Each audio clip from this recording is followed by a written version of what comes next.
was about to be cloned, there was a lot of excitement and a lot of talk that we would understand the genetic basis of all disease and we'd be able to cure all disease as a result. What's the future of nanotechnology? In other words, with the human genome, things have obviously turned out to be a lot more complicated and not like that.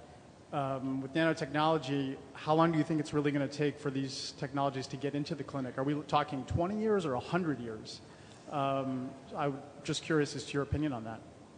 Well, some things are already in the clinic, right? So like Abraxane, right, which is in the clinic now, is basically a hunk of albumin that's nano-sized, right, pegylated to protect that to some extent, right, and then with a chemotherapeutic put on it. So already you're getting therapeutic advantage based on the nano size and other parameters with Abraxane.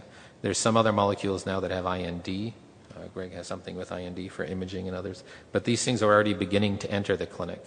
My feeling is the most likely to enter the clinic are things that look a lot like stuff that's already been entered, right?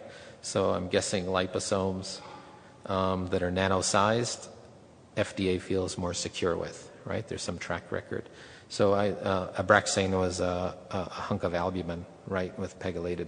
They felt more comfortable with that, right? So I think the things that there's a big hurdle because FDA really doesn't know how to assess nano devices, right? It wants long-term toxicity assessment, but you can't hang around 20, 30, 40 years to do long-term toxicity. The mice don't even live that long.